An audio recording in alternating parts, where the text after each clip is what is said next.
காதல் திருமணங்களே சாதி பார்த்தவன். அவன் போய் லவ் பண்ற பொண்ணு அவன் பார்ப்பான். அவன் வந்து நம்ம ஊர் ஜாதி, நம்ம ஜாதியா? அவன் அதை உறுதிப்படுத்தி தான் லவ் பண்ற இடத்துல இருக்கான் பலவும். அந்த ஆணவ கொலைகளில் பெண்கள் கொல்லப்படுறதோட ஆண்கள் நிறைய கொல்லப்படும். சரியா? ஏன்னா அவன் சமூகத்துல இருந்து வேறொரு சமூகத்தில் திருமணம் பண்ணதுக்காக அந்த பொண்ணை தூக்கி பத்திரமா கொண்டு போய் இன்னொரு இடத்துக்கு கடத்தி கொண்டு விட வச்சிருவான். ஆனா இந்த ஆணை முடிச்சு விட்டு போகும். நான் சாதி அற்றவன் இல்லை, எனக்கு ஒரு சர்டிஃபிகேட் கொடுங்க, எங்க போய் வாங்கலாம்? யாருக்கு சாதி சர்டிஃபிகேட் கொடுக்கணும்? இவன் பிற்படுத்தப்பட்டவன், இவன் ஒடுக்கப்பட்டிருக்கான், அவனுக்கு இடஒதுக்கீடு, அரசாங்க வேலையில, அதிகாரத்துல படிக்கிறதுக்கு அவனுக்கு மட்டும் சர்டிஃபிகேட் கொடுங்க. மிச்ச பேருக்கு எதுக்கு சாதி சர்டிஃபிகேட்? இப்போ எஸ்சி பிசி மட்டும் இருந்தா போதும். எஸ்சி பிசின்னு ஒன்று இருக்கணும்னா அது இப்போ அரசாங்கத்துல சாதி ஒழிப்பு என்ன திட்டாரு? இவங்கெல்லாம் படிச்சு மேல வந்துட்டா இவங்க எல்லாம் வந்து பிராமின் ஆயிரும், படிச்சு மேல வந்துட்டா இவங்கெல்லாம் தேவராயிரும், படிச்சு இவங்கெல்லாம் நாடாயிரும். அப்படியா இருக்கு? இப்போ அந்த குழந்தைக்கு சாதி மறுப்பு சர்டிஃபிகேட் வாங்கணுன்றீங்க. அவங்க அம்மாவோ இல்லை அப்பாவோ வந்து இவ்வளோ நாளா அந்த சர்டிஃபிகேட்டை வச்சு தான் தனக்கான உரிமையை வந்து பெற்றிருப்பாங்க. இப்போ அந்த குழந்தைக்கு அந்த உரிமைகள்லாம் வந்து நான் தான் உங்களுக்கு கரெக்டா சொன்னேன்.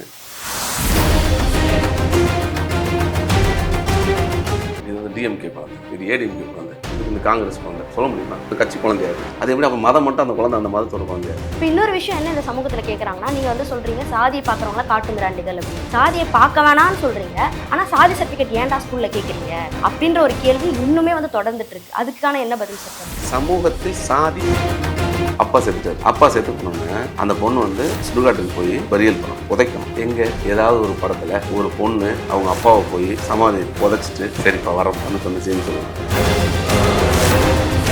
அம்மா வயிற்றுலேருந்து ஜெனிச்சு வெளியில வந்து ரத்தம் தொணிக்க வந்த ஒரு காஸ்ட் பிள்ளையை பார்ப்பீங்களா? அந்த அப்படியே ரத்தத்தோடு எடுத்து உனக்கு வந்து இந்த சாதி எப்படி சொல்லுவீங்க? ரத்தம் தொணிக்க அந்த சாதி பேரை வச்சா அந்த குழந்தைக்கு தெரியும். அந்த பிறந்த ரத்தம் துடைக்கிறதுக்கு முன்னாடி உங்களுக்கு சாதி பேர் வச்சுருந்தாங்க.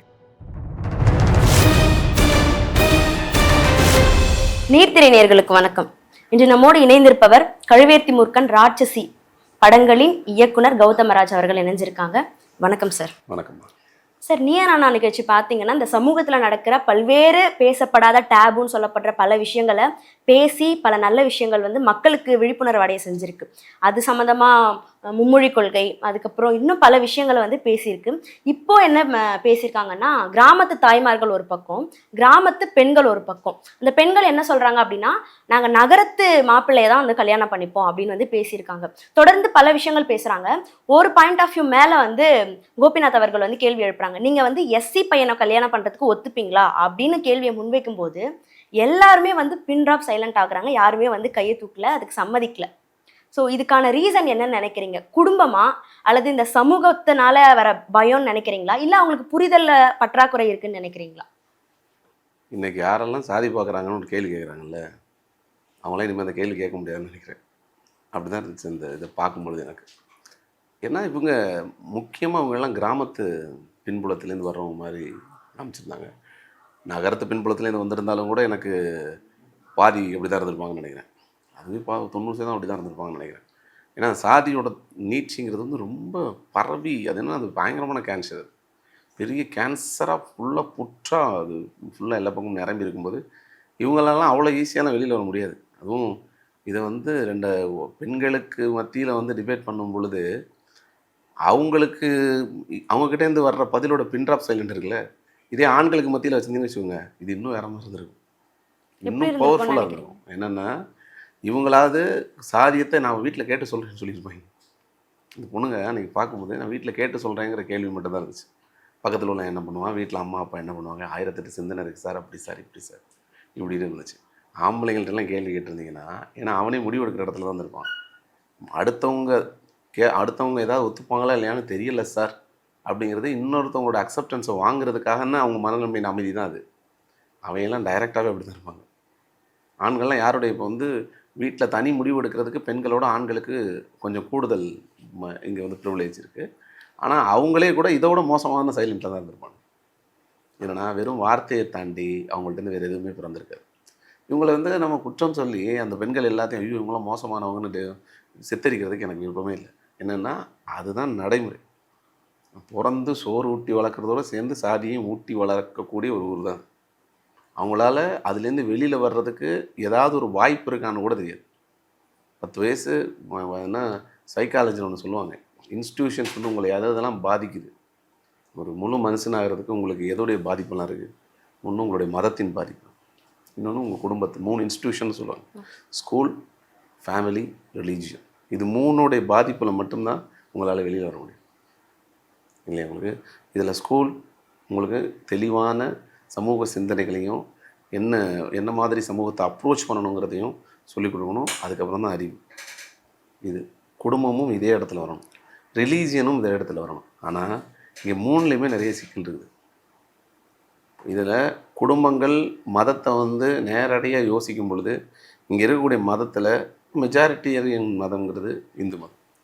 மற்ற மதங்களும் கூட இந்து மதத்தை வந்து சாயல்கள் எடுத்துக்கிட்டு இங்கே இருக்கிற பிரச்சனைகளை அதுவும் சுமந்துக்கிட்டு பயணிக்கக்கூடிய ஒரு தளத்திலேயே இருக்குது.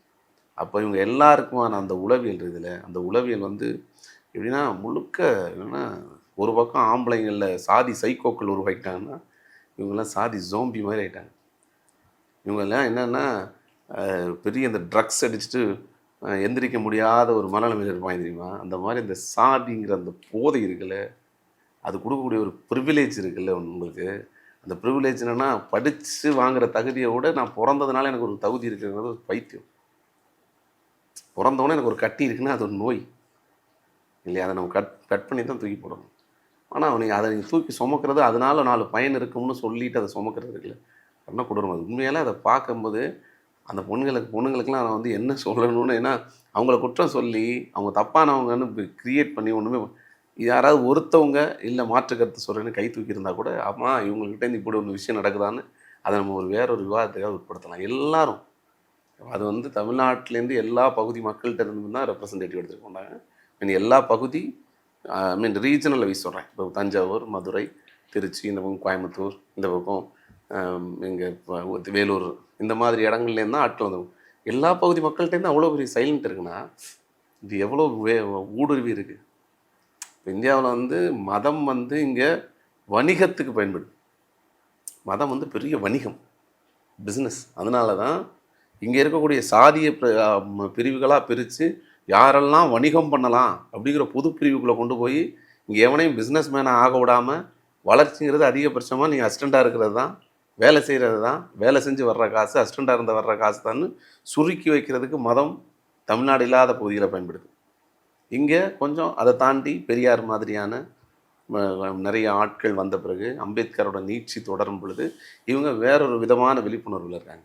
ஆனால் இங்கே என்னென்னா சாதி அதிகார பிரச்சனைகளுக்குள்ளே நிற்கிது, அரசியலுக்குள்ளேயோ அப்படி இல்லாட்டி கவர்மெண்ட் ஜாப்ஸ் வாங்குறதுல.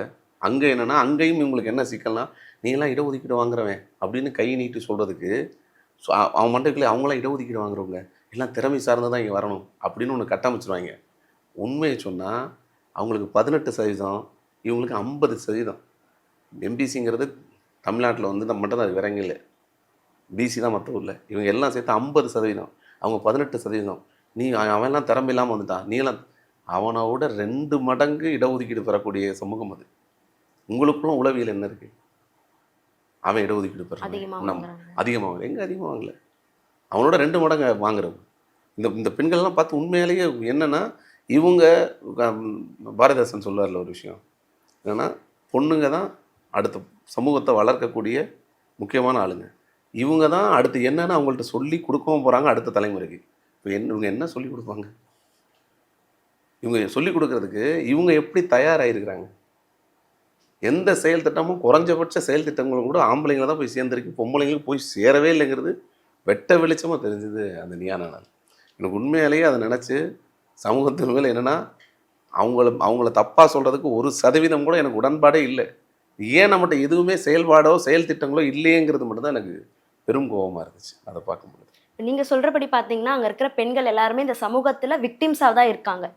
அவங்களே வந்து ஒரு அடக்குமுறையில் அவங்களே வந்து சாதிய ரீதியாக வந்து இன்னும் ஒடுக்கப்படுற இடத்துல தான் இருக்காங்கன்னு அவங்களுக்கே தெரியல அப்படின்னு சொல்ல வரீங்க.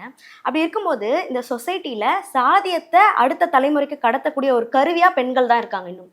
ஏன்னா பெண்கள் வந்து இப்போ காதலிச்சு திருமணம் பண்ணுறாங்க அப்படின்னா அவள் வந்து இன்னொரு சாதிய பையனை கல்யாணம் பண்ணிக்கிட்டா அப்படின்னா சாதி வந்து இங்கே நார்மலாகிடும், வேற சாதி பையனை கல்யாணம் பண்ணிக்கிட்டா. அதனால பெண்கள் வந்து வேற சாதி பையனை கல்யாணம் பண்ணிக்க கூடாது அப்படின்றதுல இந்த சாதியை பார்க்குற மக்கள் வந்து ரொம்ப கான்சியஸாக இருக்காங்க.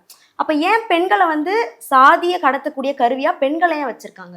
அது எப்போதுமே இங்கே அடிப்படை வந்து ஆண் சமூகமாக இருந்தாலும் தலைமுறைகளை கடத்துறது பெண்கள் தான். அதில் ரொம்ப நமக்கான ஒரு தெளிவு வேணும். இப்போ அவங்க ஒடுக்கப்படுறதுன்னு அவங்களுக்கே தெரியாத அளவுக்கு ஒரு குடும்பத்தில் வச்சுருக்கிறத விட அவங்களுக்கே தெரியலையே நம்ம ஒடுக்கப்படுறோங்கிறது. ஏதாவது ஒரு குடும்பத்தில் நீங்கள் ஒடுக்கப்படுறீங்க, உங்கள் சமூகத்தில் உங்களுடைய காஸ்ட்டில் உங்களுடைய மதத்தால் இப்படி ஒடுக்கப்படுறீங்கன்னு போய் சொல்லுங்களேன், அவங்களே சொல்ல மாட்டாங்க. அப்படிலாம் இல்லையே அப்படின்னு சொல்கிற அளவுக்கு அவங்களே பிரெயின் வாஷ் பண்ணி தான் வைக்கப்பட்டிருக்காங்க. ஒவ்வொரு பொண்ணும் இங்கே பிரெயின் வாஷ் பண்ண தான் பட்டிருக்காங்க. இங்கே காதல் திருமணங்கள் இருக்குல்ல, அதுவே சாதி பார்த்து தான் வரும். காதல் திருமணங்களே சாதி பார்த்து தான் வரும். அவன் போய் லவ் பண்ணுற பொண்ணை அவன் பார்ப்பான், அவன் வந்து நம்ம ஊர் ஜாதி, நம்ம ஜாதியா, அவன் அதை உறுதிப்படுத்தி தான் லவ் பண்ணுற இடத்துல இருக்கான் பல ஊரில். அதுலேயும் இன்னும் கொஞ்சம் அகேடாக வர்றவங்க என்ன பண்ணுறாங்கன்னா, குறைஞ்சபட்சம் பிசிஆர்னா பிசிஆர் இருக்குன்னு நினைக்கிறேன் இல்லையா. அதில் இன்னும் அடுத்தது தான் அந்த வர்க்க பிரிவுகள்லாம் கொஞ்சம் பணக்காரங்களாம் கம்மியாக, அதெல்லாம் அடுத்த பக்கம் தான் வரும். முதல்ல அவங்க என்ஷூர் பண்ணிக்கிறது என்னென்னா நம்ம சாதி பொண்ணா அப்படின்னு. இங்கே வந்து நடக்கிற திருமணங்களில் புள்ளி விவரங்கள் படி பார்த்தீங்கன்னா 99% இந்த மாதிரி பிசி மாதிரி ஒரு உட்பிரிவுகள்லையோ இல்லை உட்சாதிகளில் தான் காதல் திருமணங்கள் நடக்குதே தவிர, இந்த எஸ்சி பிசி அப்படிங்கிற மாதிரியான சாதியை மறுத்து திருமணம் செய்கிறது இருக்குல்ல, அதெல்லாம் ரொம்ப குறைவு. காதல் திருமணங்கள் இந்தியாவிலே அதிகமாக ரெஜிஸ்ட்ரேஷன் நடக்கிற மாநிலங்களில் தமிழ்நாடு ஒன்று. ஆனால் அதை உள்ளே போய் நீங்கள் பிரித்து பார்த்தீங்கன்னா அதில் உட்சாதிக்குள்ளே கல்யாணம் பண்ண தான் நிறைய பேர் இருப்பான். ஏன்னா அவனுக்கு இங்கே காதலுமே சாதி பார்த்து தான் வரும். சரி, அவங்களுக்கு அப்போது இந்த பெண்களை வந்து நீங்கள் பெண்கள் மட்டும்னு அதை பிரித்து பார்க்குறதுல எனக்கு உடன்பாடு இல்லை. ஆண்களும் அப்படி தான் இருக்கு. ஏன்னா நீங்கள் நல்லா பார்த்தீங்கன்னா அந்த ஆணவ கொலைகளில் பெண்கள் கொல்லப்படுறதோட ஆண்கள் நிறைய கொல்லப்படுறோம். சரியா? ஏன்னா அவன் சமூகத்தில் இருந்து வேறொரு சமூகத்தில் திருமணம் பண்ணதுக்காக அந்த பொண்ணை தூக்கி பத்திரமா கொண்டு போய் இன்னொரு இடத்துக்கு கடத்தி கொண்டு கூட வச்சிருவான். ஆனால் இந்த ஆணை முடிச்சு விட்டு போவான். எத்தனை விக்டிம்ஸுங்கிற வார்த்தையை பயன்படுத்தக்கூடாதுவாங்க. எத்தனை பாதிக்கப்பட்ட நபர்கள் இதனால் இல்லையா. உங்களுக்கு வந்து ஆண் பெண் உணர்ச்சிங்கிறது ரொம்ப சர்வசாதாரணமானது. மனிதனும் சர்வசாதாரணமானது. அவனுக்கு இப்படி தான் வாழணும்னு பிறக்கும் பொழுது, அதான் ஆரம்பத்துலேயும் ஒன்று சொன்னேன், இவங்களுக்கு சாப்பாடு பால் எல்லாம் கலந்து கொடுக்கும்போது சாதியை தான் கலந்து கொடுப்பாங்க. குழம்பு கலந்து கொடுக்குறாங்களோ பால் கலந்து கொடுக்குறாங்களோ சாதி நல்லா கலந்து கொடுத்துருவாங்க. ஸ்கூல் போகும்போது அவனுக்கு தெரியாது, சரி அங்கே ஆரம்பிச்சிடுவாங்க. ஏன்னா அவனுக்கு சம்மந்தமே இல்லாத ஒரு ப்ரிவிலேஜ் அவனுக்கு அதில் இருக்குது. சம்மந்தமே இல்லாத ஒரு ப்ரிவிலேஜ் இருக்குது. இதுக்கு எனக்கு இன்னும் திரும்ப என்னென்னா, எல்லாம் முதல் 1ஆம் கிளாஸ் பாடத்தின் முதல் பக்கத்தில் பிள்ளைங்க எழுத்து கூட்டி படிக்க தெரியறதுக்கு முன்னாடியே சாதி ஒரு தீண்டாமை ஒரு பாவச் செயல், தீண்டாமை ஒரு பெருங்குற்றம், தீண்டாமை ஒரு மனிதத்தன்மையற்ற செயல்னு முதல் பக்கமே போட்டாச்சு. இன்னும் அந்த பிள்ளை படிக்க ஆரம்பிக்கிறதுக்கு முன்னாடியே, எழுத்து கூட்டி படிக்க ஆரம்பிக்கிறதுக்கு முன்னாடியே முதல் பக்கத்தில் வந்தாச்சு. ஆனால் அந்த பாடத்தை எப்போ நடத்தி முடிகிறது? கடைசி பக்கம் வரைக்கும் நடத்தி முடிச்சாச்சு. இந்த பாடத்தை எத்தனை வருஷமாக நடத்தணும்?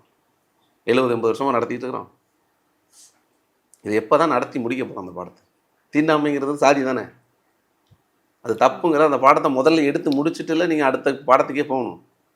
எவ்வளோ நாள் அதை வச்சுக்கிட்டே இருக்க போகிறீங்க இந்த சப்ஜெக்டை? இன்னும் அதுக்கப்புறம் இனிமேல் வந்து அடுத்து வந்து சாதி ஒரு மிகச்சிறந்த செயல், சாதி என்பது நம்ம வந்து பெருமை, சாதி என்பது நம்ம எல்லாருக்குமான கோபுரம், அப்புறம் வேறு என்னென்ன விளக்கணும் எல்லாத்தையும் போட்டு வேணால் முதல் பக்கத்தில் வச்சு பாட வேண்டியது. அப்படி தான் இருக்குங்கும்போது அதை எதிர்த்து பேசுறதுக்கு, அதை எதுக்கிறதுக்கு என்ன செயல் திட்டம் இருக்குது? ஒரு ஆசிரியர்களுக்கு சொல்லும் பொழுது கூட அதை வந்து என்ஷூர் பண்ணி தானே முதல் பக்கம் போடுறீங்க. அந்த முதல் பக்கம் போடுறது முதல் பக்கத்தை முதல்ல எக்ஸ்பிளைன் பண்ண சொல்லுங்கள். தமிழ்நாடு ஃபுல்லாக இருக்குல்ல, அதை முதல்ல என்னன்னு எக்ஸ்பிளைன் பண்ண சொல்லுங்கள் எல்லாருக்கிட்டையும்.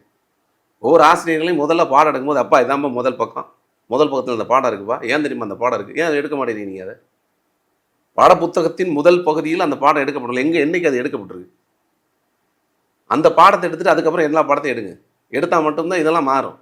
அங்கே தான் ஆம்பளை பொம்பளைங்களுக்கு சொல்லிக் கொடுக்குறதுக்கு ஒரு இடமே இருக்குது. இல்லாட்டி பொண்ணுங்களுக்கு சொல்லிக் கொடுக்குறதுக்கு இடமே இல்லை.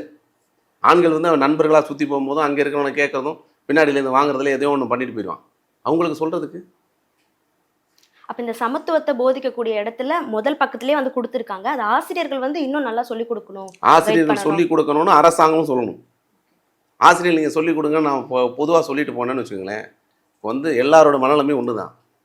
பேச்சு துப்பாதன்னு சொன்னால் நம்ம ஒரு துப்பாமல் இருப்பானா, மேலும் துப்பிட்டு போவோம் இல்லையா? அவனுக்கு அதே குற்றம் செய்கிறது வந்து அமெரிக்காவிலையும் அதே மாதிரி தான் குற்றம் இருக்கும், நம்ம ஊர்லேயும் அதே மாதிரி தான் இருக்கும்.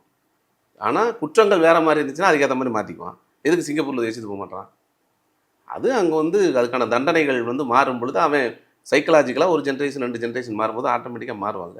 அது அரசாங்கம் தானே சொல்லுது. அரசாங்கம் சொன்னதுனால தானே பயன்படுத்தலாம். அது இன்னும் நம்ம காட்டு மிராண்டியாக இருக்கணுமா? சாதியை தூக்கி சுமற எல்லாம் ஒன்றும் சைக்கோவாக இருக்கணும், இல்லாட்டி அவன் காட்டு மிராண்டியாக இருக்கணும். சாதின்னு அவன் எல்லாம் சொல்லித்தரானா, அவன் எல்லாமே இன்னும் காட்டு மிராண்டியாக இருக்காங்கிறத அப்பப்போ சொல்லிக்கிறான். அவனுக்கு அப்பப்போ ஞாபகப்படுத்துறதுன்னா அவன் காட்டு மிராண்டி, நம்ம காட்டு மிராண்டி தான், சிவிலைஸ்டு அதாவது நாகரிக சமூகத்தில் வந்தவன் அப்படின்னு சொல்கிறதுக்கு அவனுக்கு தகுதியே கிடையாது. சரியா? இதை வந்து இங்கே இருக்கிற பாடங்களை நடத்துறதுக்கு அரசாங்கம் எவ்வளோ தூரம் அழுத்தம் கொடுக்கணுமோ அதை அழுத்தம் கொடுக்கணும். எனக்கு நிறைய கேள்விகள் தொடர்ச்சியாக உண்டு. இப்போ என்னென்னா, இங்கே வந்து சாதி மறுப்பாளர்கள்னு சொல்கிறதுக்கு எங்கே சர்டிஃபிகேட் இருக்குது? நான் சாதி மறுப்பாளர் கொடுங்க, அரசாங்கத்தில் போய் எளிய முறையில் தானே இருக்கணும்.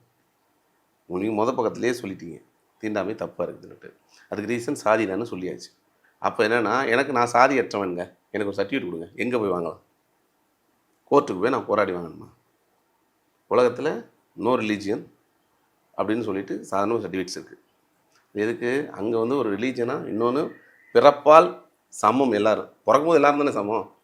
குடிசையில் பிறந்தா என்ன, இல்லை ஏதோ ஒரு பெரிய பணக்கார வீட்டில் பிறந்தா என்ன, ஏசி ரூமில் பிறந்தா என்ன, சாதாரண இடத்துல பிறந்தா என்ன, அறிவு இல்லை நல்லா படிச்சுட்டு வந்தான், ஒரே குவாலிட்டியில் இருக்கான், ஒரு இடத்துல வந்தால் எல்லாம் ஈக்குவலாக தானே இருக்க போகிறோம். அப்போ பிறப்பால் ஒன்றும் இல்லை, அவன் பிறந்த இடம் வேணால் மாறி இருக்கும். ஆனால் எல்லாமே சம்மந்தம், இந்த உலகம் அவனுக்கு சம்மந்தம். அப்படி இருக்கும் பொழுது பிறந்த உடனே என்ன, அம்மா வயிற்றுலேருந்து ஜெனிச்சு வெளியில் வந்து ரத்தம் தொனிக்க வந்த ஒரு காஸ்ட் பிள்ளையை பார்ப்பீங்களா? அந்த அப்படியே ரத்தத்தோடு எடுத்து உனக்கு வந்து இந்த சாதி எப்படி சொல்லுவீங்க? ரத்தம் தொனிக்க அந்த சாதி பேரை வச்சா அந்த குழந்தைக்கு பேர் வைக்கிறது. இந்த சாதி பேரை சொல்கிறதுக்கு எனக்கு நாக பூசுது. இப்படி தான் இருக்குது. அந்த பிறந்த ரத்தம் துடைக்கிறதுக்கு முன்னாடி உங்களுக்கு சாதி பேர் வச்சுருந்தாங்க. அப்புறம் அங்கேருந்து கொஞ்சம் கொஞ்சமாக ஸ்கூல் போகும்போது அடுத்து சொல்கிறது, திரும்ப காது குத்தும் போது அடுத்து சொல்கிறது, வயசுக்கு வந்தபோது அடுத்தது சொல்கிறது, கல்யாணம் பண்ணும்போது மொத்தமாக சொல்கிறது. இப்படி தான் இதை வந்து அப்படியே ஊட்டி வளர்க்கும்போது இதுக்கு மாற்று கருத்தாக நான் வந்து ஒரு சாதியற்றவன்னு சொல்கிறதுக்கு ஒரு சர்டிஃபிகேட் வாங்கலான்னா கோர்ட்டுக்கு போகணும் நான்.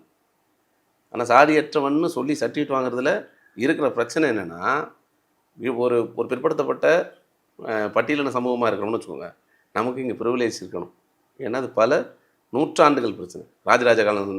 ராஜராஜ சோழன் காலங்களிலே இருந்த பிரச்சனைகள் வரைக்கும் இப்போ விவாதிச்சுட்டு தான் இருக்கும். அவர் 1000 வருஷத்துக்கு முன்னாடி இருந்தார். அதுக்கு முன்னாடியும் இருந்ததுனால தானே அன்றைக்கே அவர் பண்ணியிருக்கிறது. அப்போ 1000 வருஷங்களுக்கும் மேலேயா இருக்கக்கூடிய ஒரு விஷயத்தை ஈஸியாக ஒழிக்க முடியாதுங்கிற ஒரு சிக்கல் இருக்குது. ஒரு அரசாங்கம், மக்கள் சார்ந்த அரசாங்கம், மக்களுக்கான ஒரு இடம்னு வந்த பிறகு மக்கள் சமம்னு சொல்லக்கூடிய மக்களாட்சி முறையில் நமக்கான நடவடிக்கை, இந்த மக்களுக்கான நடவடிக்கை என்ன எடுத்துருக்கோம்? ஒரே விஷயம், அம்பேத்கர் வந்து இடஒதுக்கீடு வேணும்னு சொன்னார். இடஒதுக்கீடு என்ஷூர் பண்ணார் அவர். இடஒதுக்கீடு வேணுங்கிற அதுக்கு முன்னாடியே அதுக்கான நிறைய போராட்டங்கள் இருந்துச்சு. தமிழ்நாடு அதுக்கு முன்னாடி இடஒதுக்கீடெல்லாம் கொடுத்துட்டாங்க. இங்கே இருந்த தென்னிந்திய நல உரிமை சங்கம்னு சொல்லக்கூடிய அந்த நீதி கட்சின்னு பொதுவாக சொல்லக்கூடிய அந்த ஆட்சி காலங்களில் இடஒதுக்கீடுலாம் கொடுக்கப்பட்டுச்சு. அதனால் அப்போவே இடஒதுக்கீடு. ஆனால் இடஒதுக்கீடு கொடுக்கப்பட்டது எதுக்காக? சாதியாக ஒடுக்கப்பட்டதுனால, இப்போ அதை பற்றியும் ஒரு சாதியாக பிற்படுத்தப்பட்டதுனால. இப்போ சாதியாக ஒடுக்கப்பட்ட பிற்படுத்தப்பட்டவங்களுக்கு ஒரு சமூகம் இருக்குது. இவன் என்ன சாதிங்கிற கேள்வி அப்புறம். இந்த மக்களுடைய ஆட்சியை வைக்கும் பொழுது இவன் எல்லாருக்கும் ஒரு சாதி சர்டிஃபிகேட் கொடுப்பேன்னு சொல்கிறது இருக்குல்ல, ஏன் கொடுக்கணும்? இவன் எல்லாருக்கும் ஏன் சாதி சர்டிஃபிகேட் கொடுக்கணும்? யாருக்கு சாதி சர்டிஃபிகேட் கொடுக்கணும்? இவன் பிற்படுத்தப்பட்டவன், இவன் ஒடுக்கப்பட்டிருக்கான், அவனுக்கு இடஒதுக்கீடு அரசாங்க வேலையில் அதிகாரத்தில் படிக்கிறதுக்கு அவனுக்கு மட்டும் சர்டிஃபிகேட் கொடுங்க. மிச்ச பேருக்கு எதுக்கு சாதி சர்டிஃபிகேட்? நான் கேட்குறது, ஓசின்னு ஒரு சர்டிஃபிகேட் வச்சுருங்க. லீகலி அவங்க சாதி சர்டிஃபிகேட்டை எங்கே பயன்படுத்த போகிறாங்க? அரசு அஃபிஷியலாக எங்கே பயன்படுத்த போகிறாங்க? இவங்களுக்கெல்லாம் இடஒதுக்கீடு வேணும், அவங்களெல்லாம் கண்டுபிடிச்சி அவங்களுக்கு மட்டும் சாதி சர்டிஃபிகேட் கொடுங்க. பாக்கி எல்லாருக்கும் சாதி அற்றவர்கள்னு கொடுங்க. சாதி என்ன ப்ரிவிலேஜ்? சாதினால் ஒடுக்கப்படுறதும், சாதினால் இங்கே வந்து முழுக்க எல்லா சலுகைகளும் இழக்கிறதும், உளவியல் ரீதியாக பிரச்சனைக்கு உள்ளாகிறதும், இந்த அத்தனை 30-40 பொண்ணுங்களுக்கும் என்ன சொல்கிறதுன்னு தெரியாமல் உட்காந்துருக்காங்கல்ல, அந்த மாதிரியான மனநிலைமை உருவாகிற வேலையை தான் செய்யுது. இங்கே சாதி அற்றவன்னு வாங்குறதுக்கு உரிமையே இல்லைங்க ஒன்றுக்குமே. அப்போ எஸ்சிபிசின்னு மட்டும் இருந்தால் போதுன்ற மாதிரி சொல்லுங்கள். எஸ்சிபிசின்னு ஒன்று இருக்கணும்னா அது இப்போவும் சொல்கிறேன், அது கெட்ட வார்த்தை இல்லை. எஸ்சிபிசிங்கிறது இடஒதுக்கீட்டுக்கு தகுதியான சாதிகள். அது எஸ்சின்னா என்ன? Scheduled caste. பிசினா பேக்வேர்டு கிளாஸ். அப்படின்னா என்ன அர்த்தம்? பிற்படுத்தப்பட்ட மக்கள் பிற்படுத்தியிருந்தாங்க, அவங்களுக்காக இடஒதுக்கீடு கொடுக்கலாம் இல்லையா? ஒடுக்கப்பட்டிருந்தாங்க, அவங்களுக்கான சர்டிஃபிகேட்டை வாங்கிட்டு அஃபீஷியலாக அது மட்டும் தான் தேவை. எதுக்கு? ஏன்னா இங்கே நான் சாதியற்றவன்னு சொல்கிறதுக்கு ஒருத்தருக்கு உரிமை வேணும்னா முதல்ல இந்த எஃப்சி ஓசிங்கிற வார்த்தையில் இருக்கக்கூடிய ஒரு இது இருக்குல்ல, அந்த வார்த்தை ஐடியாலஜி முதல்ல அழிங்க. அந்த வார்த்தை ஐடியாலஜி அழிங்க. அவங்களுக்கு வந்து அஃபீஷியலாக அந்த சர்டிஃபிகேட் எங்கேயும் தேவையில்லை. அதுவும் சமூகத்தில் என்ன வேணால் சொல்லிக்கும். ஆனால் இப்போ இடபிள்யூஎஸ் கொண்டு வந்திருக்காங்களா? இடபிள்யூஎஸ் தேவை. திடீர்னு நான் கேட்குறேன், இப்போ எஸ்சிபிசிங்கிற ஒரு விஷயம் வந்து ஒரு 100 வருஷத்துக்கு முன்னாடி இல்லை. எல்லாருமே என்ன வர்ணாசிரம முறைப்படி பிரிக்கப்பட்டிருக்காங்க. தொழில் ரீதியாக இந்த தொழில் செய்கிறவன் இந்த தொழில் செய்கிறவன் ஒன்றும் பொதுவாக தான் இருந்தாங்க, எல்லாரும் பொதுவாக தான் இருந்தாங்க. அன்னைக்கு வரைக்கும் அந்த வர்ணாசிரம முறைப்படி மட்டுமே, இன்னைக்கு வரைக்கும் வர்ணாசிரத்தை வந்து வர்ணாசிரப்படி இருக்கிற விஷயங்களை மட்டும் தான் ஓசி பிசி எஸ்சி வரைக்கும் பிரித்து வச்சுருக்காங்க. அன்னைக்கு வெறும் வர்ணாசிரம சிக்கல்கள் மட்டும்தான் இருந்துச்சு. அன்னைக்கு இடஒதுக்கீடு வேணுமுங்கன்னு சொன்ன உடனே யாருக்கு சர்டிஃபிகேட் கொடுத்தாங்க? இடஒதுக்கீட்டுக்கு தகுதியான ஆட்களின் பட்டியலை தானே எடுத்தாங்க. இடஒதுக்கீடுக்கு தகுதியான ஆட்களின் பட்டியல், அதாவது இடஒதுக்கீடுக்கு தகுதியான இங்கே இருக்கக்கூடிய சாதிகளின் பட்டியல் தானே அது. ஸ்கெட்யூல்டு காஸ்ட் அட்டவணை சாதி பட்டியல், ஸ்கெட்யூல் காஸ்ட் அட்டவணை சாதி பட்டியல் தானே அது. அப்படி இவங்களுக்கு கொடுக்கணுமா? அவனை மட்டும் சர்டிஃபிகேட் பண்ணு இல்லையா உங்களுக்கு? இப்போ நான் கேட்குறேன், எல்லாருக்கும் இப்போ கேட்போம், இந்தியாவில் உள்ள எல்லாருக்கும் வந்து ஏதோ ஒரு பர்டிகுலர் நோய், இவனெல்லாம் நோய் இல்லாதவன் சர்டிஃபிகேட் கொடுப்பீங்களா? நோய் இருக்கிறவங்களுக்கு தான் நோய் இருக்குன்னு. சரியா? கரெக்டு தானே? நோய் இல்லாதவன் எதுக்கு சர்டிஃபிகேட்? நீ தான் இல்லைன்னு சொல்லிட்டு, சாதி இல்லைன்னு சொல்லிடு, உனக்கு தேவையில்லை, உனக்கு எதுக்கு சர்டிஃபிகேட் இல்லையா? அவனுக்கு சர்டிஃபிகேட் கொடுக்க முடியாது. நீ சாதி இல்லை, நீ ஓடிடு. இவன் பிற்படுத்த வேண்டியது, இவனுக்கு சரி பண்ண வேண்டியவன், இவனும் சாதி இல்லை, இவனும் ஆக்கப்பட வேண்டியவன், புரியுதா? ஆனால் அது இது வரைக்கும் அவனுக்கு பொருளாதார உரிமை இல்லை. சமூகத்தில் உளவியலாக அவனை வேற ஒரு வேறுபாடு பண்ணி வச்சுருக்கிறீங்க, அதை ஒழிக்கணும். அதுக்காக மட்டும் இவங்களுக்கு சர்டிஃபிகேட் இருக்கட்டும். இவங்களும் ஒரு இடத்துல ஒரு நாள் வந்து சரி பண்ணுறதுக்கான சூழல் வரும், அன்றைக்கி அவங்களும் எடுத்துகிட்டு வருவாங்க. இப்படி தானே அரசுடைய செயல் திட்டம் இருக்கணும். அரசுகிட்டே அப்படி செயல் திட்டம் இல்லையே. அரசாங்கத்துக்கிட்டேயே சாதி ஒழிப்பில் என்ன செயல் திட்டம் இருக்குது சொல்லுங்கள்? படித்து இவங்க மேலே வந்துட்டா என்ன வாங்குவாங்க? அந்த ஜாதி ஆயிடுவாங்களா? அரசாங்கத்தில் சாதி ஒழிப்பு என்ன திட்டம் இருக்குது? இவங்க எல்லாம் பிசி எஸ்சி இவங்கெல்லாம் படித்து மேலே வந்துட்டா இவங்க எல்லாம் வந்து பிராமின் ஆயிடுவாங்க, படித்து மேலே வந்துட்டா இவங்கெல்லாம் தேவர் ஆயிடுவாங்க, படிச்சுட்டு இவங்கெல்லாம் நாடாயிரும். அப்படியா இருக்குது? திரும்ப அப்படியே தானே இருக்க போகிறாங்க. பொருளாதார சுதந்திரம் கொடுக்கறதுக்கு குறைஞ்சபட்சம் அரசாங்க வேலை வந்துச்சுன்னா ஒரு என்ஷூர் பண்ணுவீங்க. எத்தனை ஜென்ரேஷனுக்கு? அவன் அடுத்த ஜென்ரேஷன் ஓடித்தான் ஆகணும் இல்லையா? அது அப்படி தான் இருக்குது இங்கே சூழல். அப்படி இருக்கும்போது நீங்கள் ஒழிக்கிறதுக்கு எந்த திட்டமே இல்லாமல் இருந்தால் அப்படியே தான் நடைமுறை நடந்துக்கிட்டே இருக்கு. இப்போ பள்ளிகளில் சாதிய பேர்லாம் நீக்கிறதுக்கான ஒரு சட்டம் வந்து கொண்டு வந்தாங்க. இங்கே கொண்டு வந்தாங்க அப்படின்னு ஒன்று கொண்டுட்டே வரலையே. இப்போ அசம்பிளியில் வந்து சொல்லியிருக்காங்க. அசம்பிளியில் சொல்லியிருக்கிறாங்க இல்லையா உங்களுக்கு? இது ஒரு நல்ல முன்னெடுப்பு, ஒரு நல்ல முன்னெடுப்பு. இதைத்தான் நம்மளும் வலியுறுத்துகிறோம். இப்போ குறைஞ்சபட்சமான சில கேள்வி கேட்குறேன். இப்போ இங்கே வந்து ஒரு கலப்பு திருமணம் செய்கிறது, கலப்பு திருமணம் கொடுத்து பெரியார் வசியமாக திட்டு வரீங்களா? என்ன மிருகமும் மனுஷனுமா கல்யாணம் பண்ணிக்க போகிறீங்க? சாதி மறுப்பு என்ன? மனுஷன் தன்னடா கல்யாணம் பண்ணிக்கிறா? கலப்புன்னு கரெக்டு தான். சாதி மறுப்பு திருமணமும் கல்யாணம் பண்ணிக்கிறாங்க. குறைஞ்சபட்சம் சாதியை ஒழிக்கிறதுக்கு இந்த கலப்பு மனம் சாதி மறுப்பு மனம் மட்டும்தான் இருக்கிற ஒரே ஒரு ஆயுதம். அதனால் கூட அம்பேத்கருக்கெல்லாம் மாற்று கருத்து இருக்குது.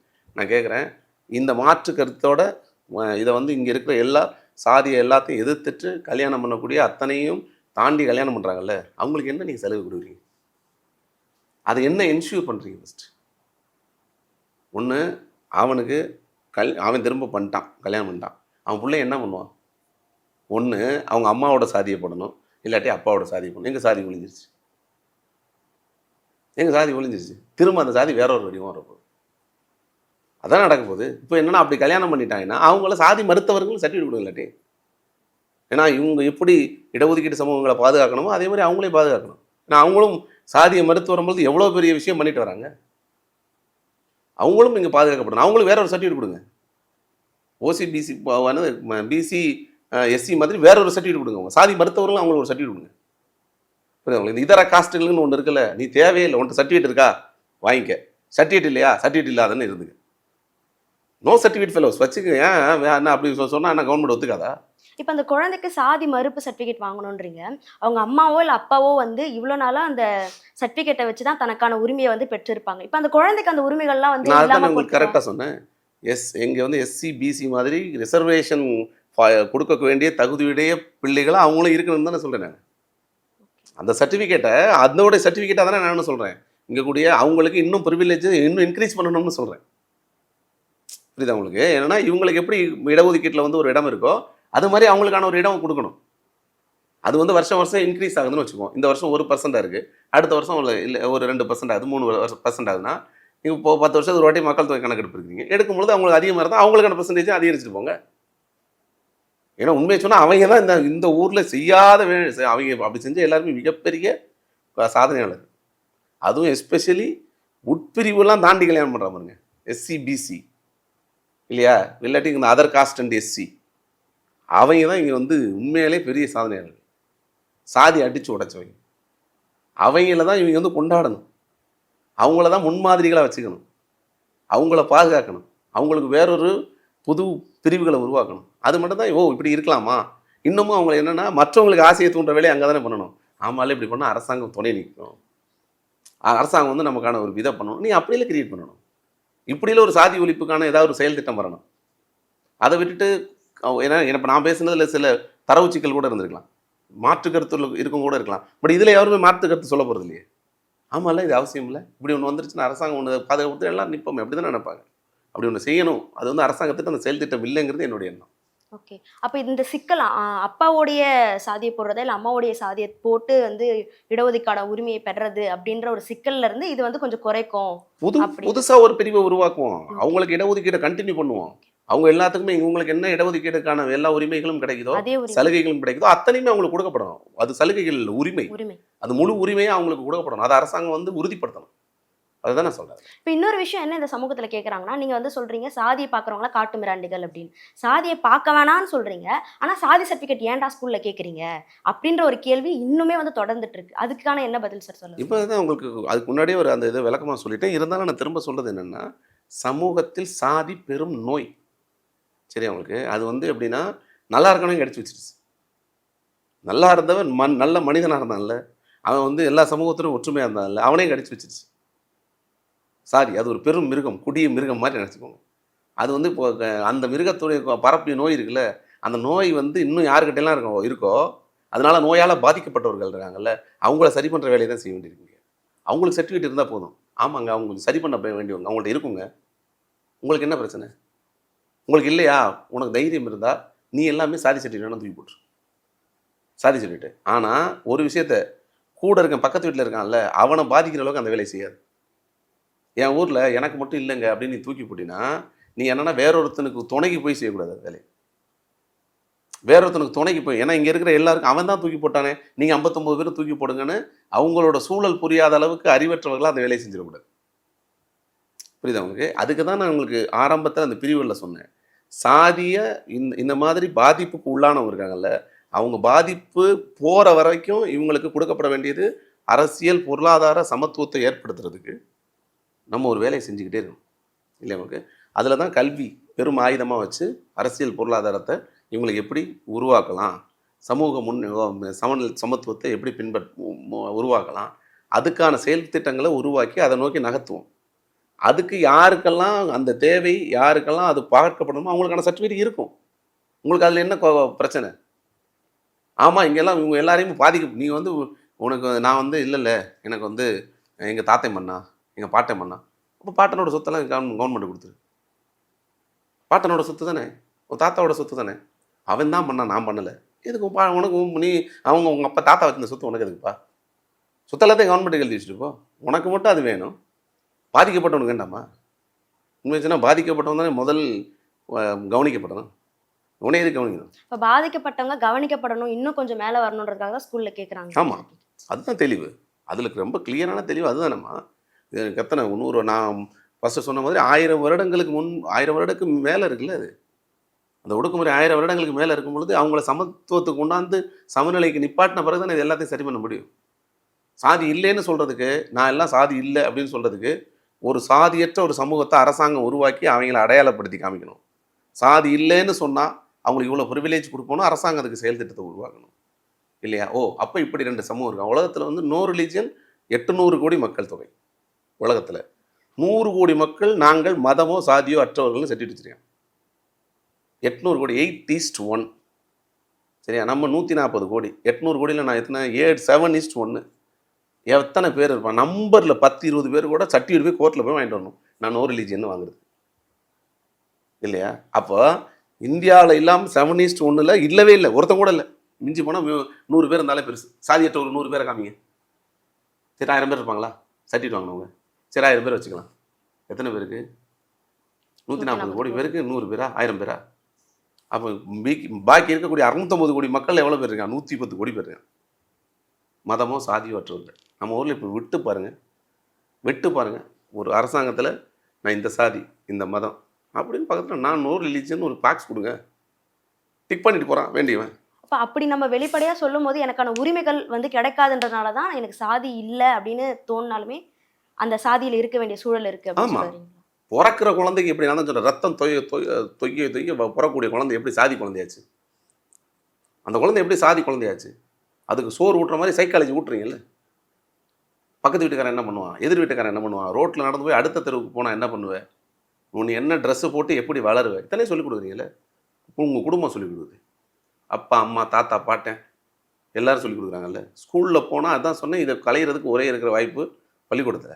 அது இன்னும் பவர்ஃபுல்லா செயல்படணும். அது இன்னொரு இன்ஸ்டிடியூஷன். உன் மதம் மதம் என்னத்தை போதிக்குது? இங்க இருக்கக்கூடிய மற்ற நாட்டு மதங்கள் சமத்துவத்தை போதிக்கக்கூடிய மதம். சமத்துவம், சகோதரத்துவம் சொல்லக்கூடிய இஸ்லாம் மதம் இருக்குது. அதே மாதிரி கிறிஸ்டியானிட்டி இருக்குது. இந்த மதங்களுமே இந்து மதத்தோட பாதிப்போட இருக்குது.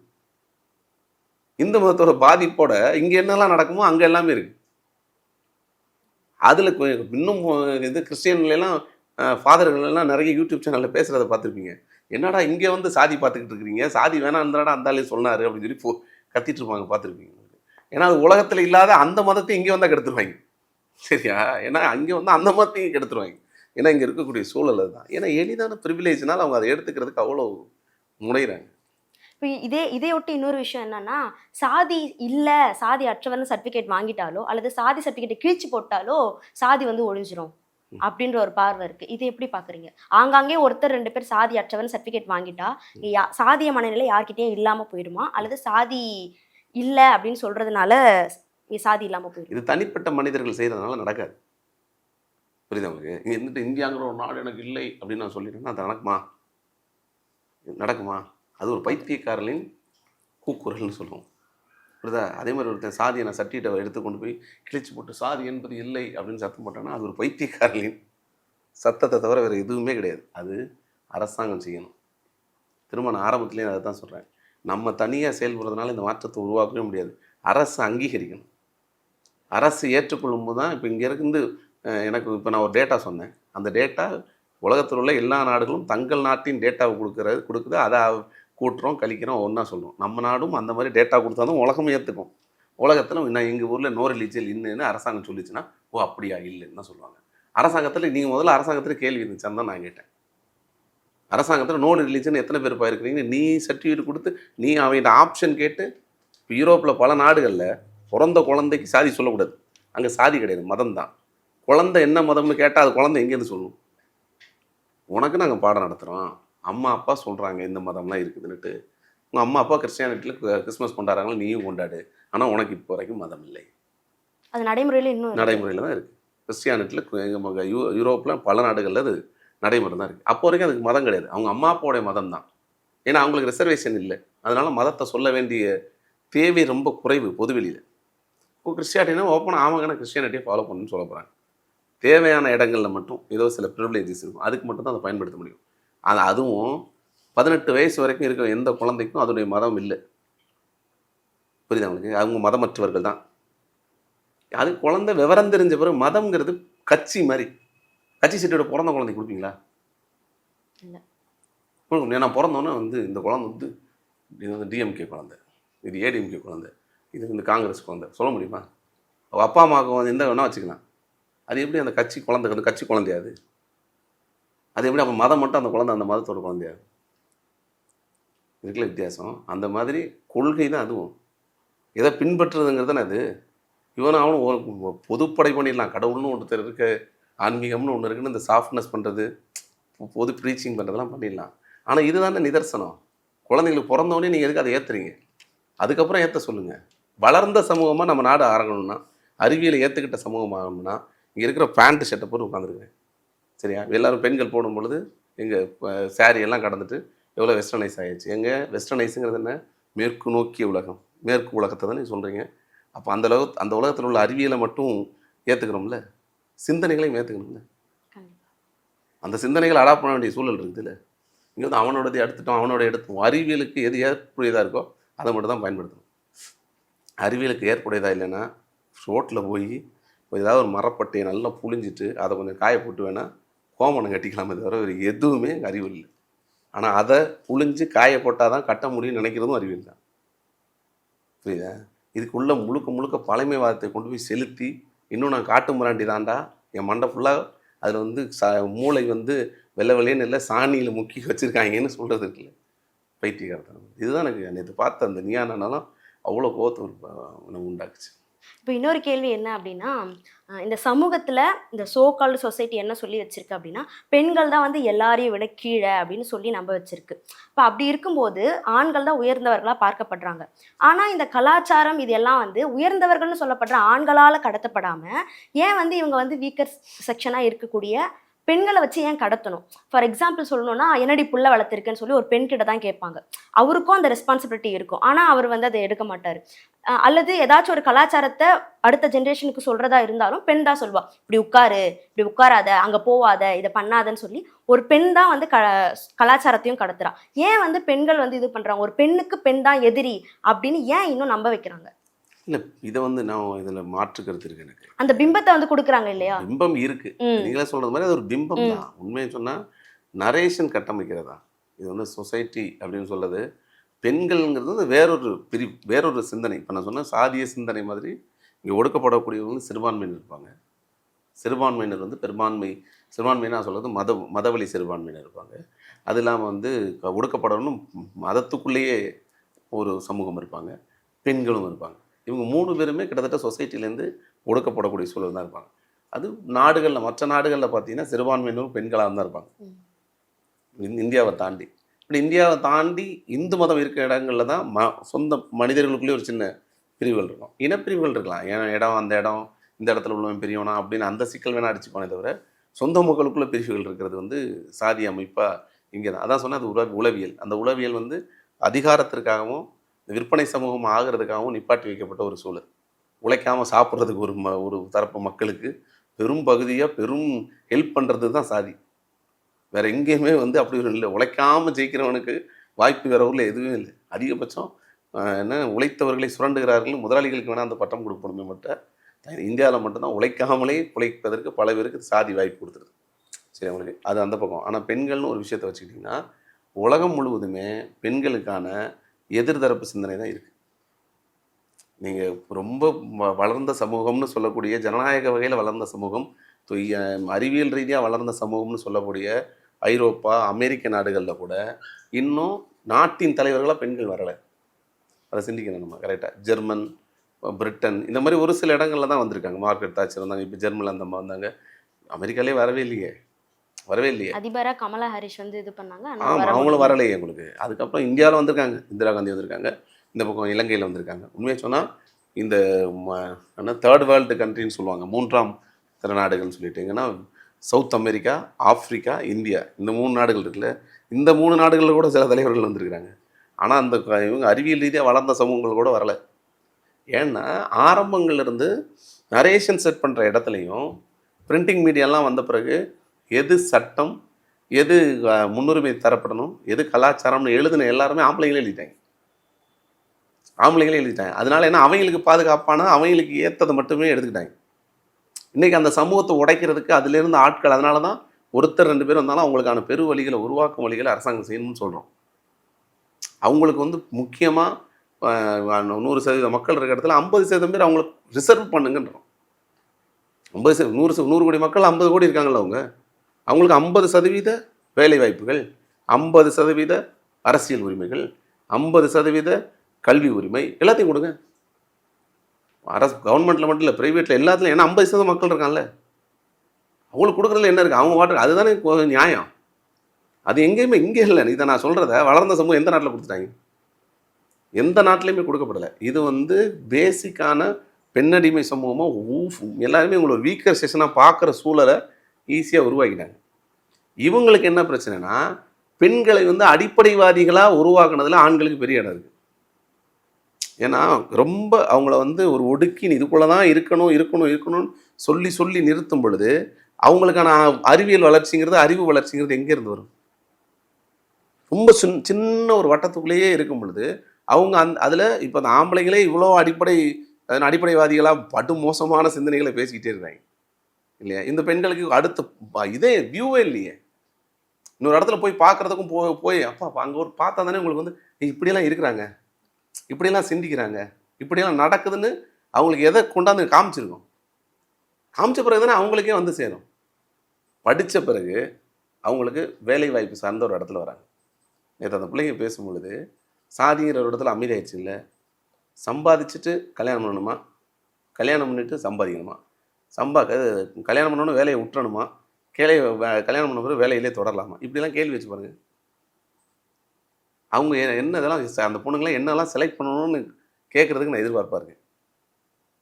இந்த கேள்விகள் நேரடியாக பெண்களோட பொருளாதாரத்துக்கு சம்மந்தப்பட்ட ஒரு விஷயம். இந்த பொருளாதார சம்பந்தமும் இந்த சமூக சம்பந்தமும் தான் கோரிலேட்டடாக இருக்குது. சரியா? இவங்களுக்கு இந்த சமூகத்தில் இப்படி முழு உரிமைகளும் கொடுக்கப்பட்டுட்டா போங்கடான்னு சொல்லிட்டு என் குடும்பத்தில் ஒருத்தர் யோசிக்கிறதுக்கு நான் பார்க்க மாட்டேன், எனக்கு என்ன முடிவு வேணுமோ அதை செஞ்சுக்குவேன்னு அவங்களுக்கு அறிவு வரும். நீங்கள் என்ன சொல்கிறது, நான் எடுத்துக்குவேன் முடிவுன்னு சொல்கிறதுக்கு அவங்களுக்கு இடமே கொடுக்கல. அதனால தான் அத்தனை பிள்ளைங்களும் வாய் அடைச்சி போய் உட்காந்துருக்குங்க. அந்த பொண்ணுங்களுக்கு வாயில் கட்டு போடலை, கண்ணுலேயே கட்டு போட்டிருக்காங்க. அந்த பொண்ணுங்களை எல்லாத்தையும் ஒரு கார்ட்டூன் போட்டோம்னா அந்த பொண்ணுங்க வாய் அடைச்சி போய் உட்காரல, கண் அடைச்சி போய் உட்காந்துருக்காங்க. அதுதான் உண்மையான இங்கே இருக்கக்கூடிய பெண்களோட நிலைமை. அதை யாருமே டக்குன்னு நடவடிக்கை எடுக்கிறதுக்கு ஏன் ஒரு பெண்கள் வந்த பிறகு கூட, ஆட்சிக்கு வந்த பிறகு கூட அதை எடுக்கிறாங்கன்னா இங்கே இருக்கக்கூடிய ஆண் பெரும் சமூகம் அவங்களே எடுக்கக்கூடாது. இல்லாட்டி பின்னாடி எவ்வளோ தூரம் தள்ளணுமே தள்ளிக்கிட்டே இருக்கும். அதுக்கான செயல் திட்டங்களை தொடர்ச்சியாக உருவாக்கணும். ஏன்னா இது திரும்பவும் நான் சொல்கிறேன், தனி மனித கூப்பாடு இருக்குல்ல, அது பொதுவழி கூப்பாடாக மாற்ற வேண்டிய உரிமையும் அதுக்கான எல்லா தகுதியும் இருக்கிறதும் அரசாங்கம் தான். அது அரசாங்கம் செய்யணும். இன்னொரு விஷயம் பார்த்தீங்கன்னா, அயலான் பட டைரக்டர் ரவிக்குமார் அவர்கள் ரீசெண்டாக ஒரு மேடையில் சொல்லியிருப்பாரு. நாங்கள் எங்கள் வாட்ஸ்அப் குரூப்பில் பேசிகிட்டு இருக்கப்போ கூட சாதிய ரீதியாக பிரச்சனைகளை பேசும்போது எல்லாரும் எனக்கு தனிப்பட்ட முறையில் கால் பண்ணி மச்சான் அதெல்லாம் பேசாத அப்படின்ற மாதிரி சொல்கிறாங்க அப்படின்னு. அவங்களுக்கு தெரியுது அந்த குரூப்பில் பேசினா அவங்களுக்கு அது அவமானமாக இருக்கும், என்னடா இது சாதியை பற்றியும் பேசுறதுக்குன்னு சொல்கிறானே அப்படின்னு அவங்கள குறிப்பிட்டு சொல்லிடுவாங்களோன்னு ஒரு பயமும் இருக்குது. அப்படி இருக்கும்போது ஏன் அதை சொல்கிறாங்க? ஒரு பக்கம் ஏன் இது சிக்கலாக இருக்குது? வேணானும் நினைக்கிறாங்க, அதே சமயம் தனியாகவும் சொல்கிறாங்க அப்படின் போது நண்பர்கள் கூட்டத்தில் இப்போ பொது வெளியில் அத்தனை மைக்கை வச்சுட்டு கேமராவுக்கு முன்னாடி நிற்கிற பிள்ளைங்களுக்கே ஒன்றும் பண்ண முடியாமல் முடிக்குதுங்க. இவங்க என்ன பண்ணுவாங்க? பொது வெளியில் இருக்கிறவங்க வீட்டில் கேட்டு சொல்லுவேன்னு சொல்லுதுங்க இந்த பிள்ளைங்க. அவர் இன்னொரு விஷயம் மென்ஷன் பண்ணுறாரு, ஏன் கூட தானடா இருந்தீங்க, எப்படி இப்படி மூர்க்கமாக மாறுனீங்க அப்படின்ற ஒரு கேள்வியும் வைக்கிறாரு. இந்த மாற்றம் எங்கேருந்து வருது? அவ்வளோ படிக்கிறோம், நம்ம அவ்வளோ வெளியே வரோம், இந்த சமூகத்தில் நிறைய விஷயம் நம்ம எக்ஸ்ப்ளோர் பண்ணுறோம், அப்படி இருந்தும் அந்த சாதி இன்னும் அதெல்லாம் உங்களுக்கு அது சாதி முழுக்க அவங்ககிட்ட இருக்கவே இருக்குது. இவர் வேணுன்னா இந்த மாதிரி எக்ஸப்ஷனாக தான் ஆட்களே இருக்கிறாங்க. ரவிக்குமார் மாதிரியான ஆட்கள் எக்ஸப்ஷனாக இருக்க வேண்டிய சூழலில் தான் இருக்குது. புரியுதா உங்களுக்கு? அவங்க பொருளாதார விடுதலை அடைந்த ஆட்கள் இருக்காங்கல்ல, அவங்களுக்கு ஒரு பெரிய கிளாரிட்டி இருக்கும். இப்போ மெட்ராஸில் வாழ்கிறாங்கல்ல, அவங்கள ஒரு செகண்ட் ஜென்ரேஷன் தேர்ட் ஜென்ரேஷன்லாம் இருப்பாங்கல்ல, அவங்கள சில பேர் என்ன பண்ணியிருப்பாங்கன்னா தமிழ்நாடு தாண்டி வேறு நாடுகள்லாம் போய் படிச்சுட்டு வந்துருப்பாங்க. அவங்களுக்கு சில டைமில் இதெல்லாம் சாதி இருக்கா அப்படின்னு கேட்டுருவாங்க. அந்த மாதிரி அது ரொம்ப எக்ஸப்ஷன். அவர் சொல்கிறது எக்ஸப்ஷன். ஆனால் உண்மையை சொன்னால் இங்கே இருக்கிற அறிவியலையே சாதிக்கு அழகாக பயன்படுத்துகிற ஆட்களாக தான் இருக்காங்க. சரி, அவங்களுக்கு பேனர் பூரா சாதி பேனர்களாக இருக்குது, தொங்குது ஊருக்கு. பஸ்ஸில் ஊருக்கு மட்டும் போய் பாருங்கள், எல்லா பக்கமும் இருக்கும், கொடி பறக்கும், அப்படி இருக்கும்.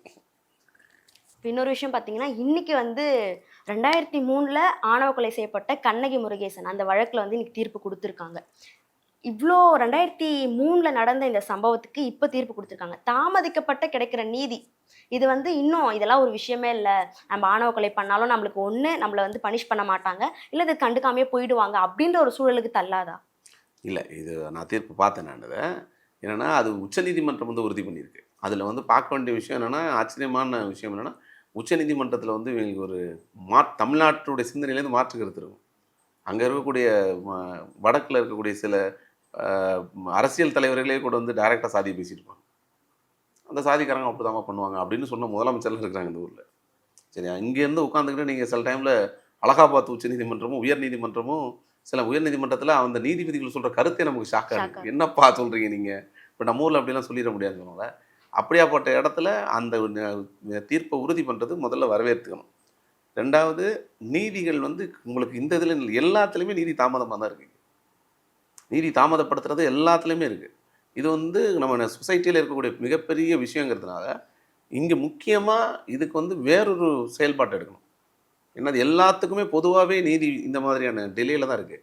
ஆனால் ஆணவ கொலைகளுக்கு தனி சட்டம் உருவாக்கணும். அதுதான் முதல் கேள்வி. என்னென்னா, ஆணவ கொலை பண்ணால் அவனுக்கு இவ்வளோ பெரிய தண்டனை இருக்குது அப்படிங்கிறத அவனை கிளாரிட்டி பண்ணி அவனை பயமுறுத்தி சட்டங்களை கடுமையாக்கணும்.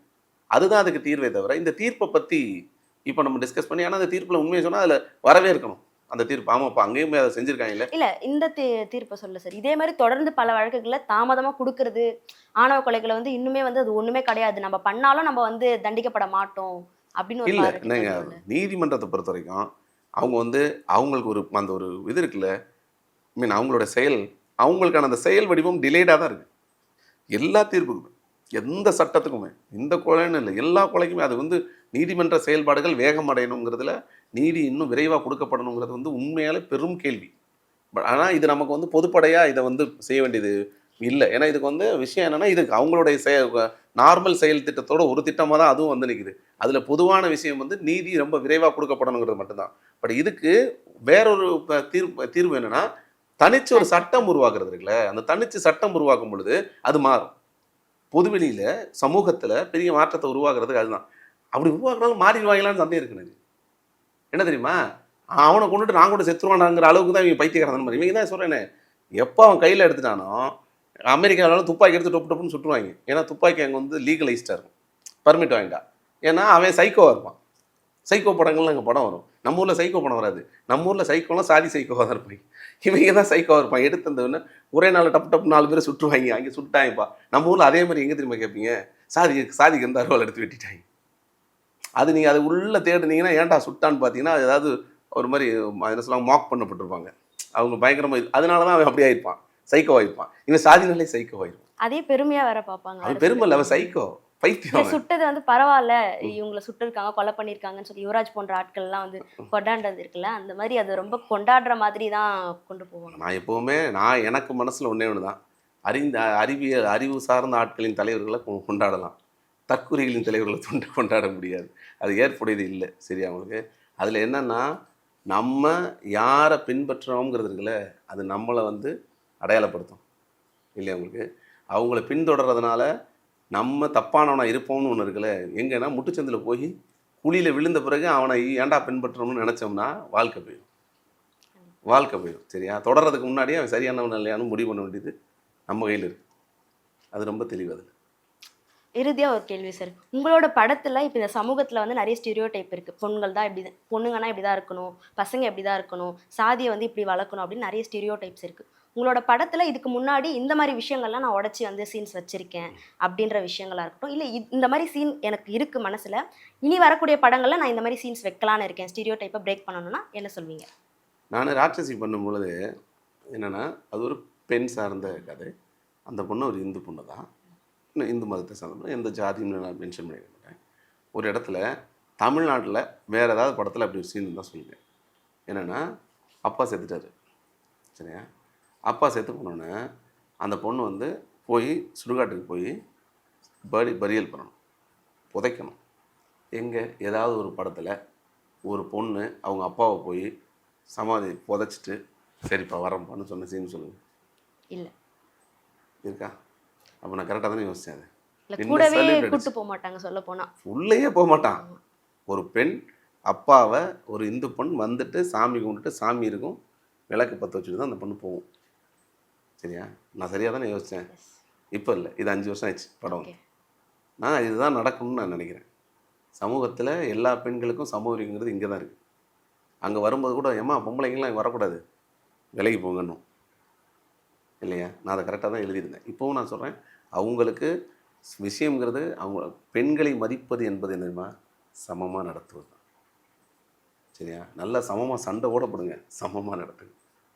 சரியா, கீழேன்னு சொல்கிற இடத்தெல்லாம் தூக்கி போடுங்க, அது மட்டும்தான் தேவை. ஆனால் என்னுடைய சைக்காலஜி எல்லாம் தனி மனிதனுடைய சைக்காலஜியும் பிறந்ததுலேருந்து என்ன பொம்பளை பிள்ளை நீ அவனுக்கு மேலே ஏறுற அப்படின்னு சொல்லி வளர்க்கும் போது எனக்கும் அது மண்டைகளை ஏற்றிட்டாங்க. கான்சியஸாக இருந்தால் வேணால் என் வீட்டில் உள்ள பெண்களோட கூட சரிம்மா அப்படின்னு விடலாம். ஃப்ளோவில் போனால் என்ன நீ சொல்கிற அப்படின்னு நானும் ஏறுற மனநிலைமை தான் என் சைக்காலஜி ஏறிது. அது கான்சியஸாக திருத்திக்கிட்டால் மட்டும்தான் முடியும், இல்லைன்னா அதுவும் தொடர்ச்சியாக வந்துடும். ஏன்னா இது எல்லாமே மாறணும்னா அது பெரிய செயல் திட்டம் தான். தொடர்ச்சியாக போக போக, இப்போ நான் சொன்னேன்ல உங்களுக்கு, சிங்கப்பூரில் எவனுமே எச்சு துப்புறதே இல்லை. ஏன்? செயல் திட்டம். அவனுக்கே தெரியும், ஐயோ இங்கே துப்பக்கூடாதுன்னு. மண்டைகளை ஏறிடுச்சுன்னா ஒரு வேலையும் செய்ய மாட்டான் இல்லையா. நடு ரோட்டில் போய் உட்காந்துக்குவீங்களா, லாரி அடித்து எடுத்துரும் இல்லையா. அப்போது ஆரம்பத்தில் முதல் முறையாக படம் போடும் பொழுது என்ன பண்ணேன்னா, இது இப்போ தான் நரேஷன்ஸ் ஃபிக்ஷனேட் பண்ணுறோம் கதையை. முறையாக ஒரு ஃபிலிம் கண்டுபிடிச்சாச்சு. கண்டுபிடிச்ச பிறகு படத்தை எதை எடுத்து போடணும், இது வரைக்கும் அவங்க பார்த்ததே இல்லை மக்கள். ஃபோட்டோவை கூட பார்த்துட்டான். மோஷன் பிக்சரை பார்க்கல, கண்டினியூவாக பண்ணுறத. இப்போ எதை வீடியோ எடுக்கிறாங்கன்னா ட்ரெயின் வர்றதை எடுத்துட்டாங்க. எடுத்து ஒரு இடத்துல போட்டு காமிக்கிறாங்க. ஃப்ரான்ஸ்லேயே நியூயார்க்காலையும் தெரியல, போட்டு காமிக்கிறாங்க. எல்லோரும் போட போகிறாங்க. கிரவுண்ட் ஃபுல்லாக கூடியிருக்காங்க. இது வரைக்கும் இப்போ நம்ம பேசுகிறதெல்லாம் எலக்ட்ரானிக் மீடியம் வந்துடுது, ரெக்கார்ட் பண்ணுறீங்க. அன்றைக்கி ஃபிலிமில் மோஷன்ஸில் கேப்சர் பண்ணி வச்சு டெலிகாஸ்ட் பண்ணுறாங்க. ட்ரெயின் வருது, சரியா? உள்ளே உட்காந்துருக்கு எல்லோரும் எந்திரிச்சு ஓடிட்டாங்க. ட்ரெயின் நம்மக்கிட்ட வருதுனாலும் எந்திரிச்சு ஓடிட்டாங்க. ஃபஸ்ட்டு டைமு ட்ரெயின் அரைவல் அது பேர்.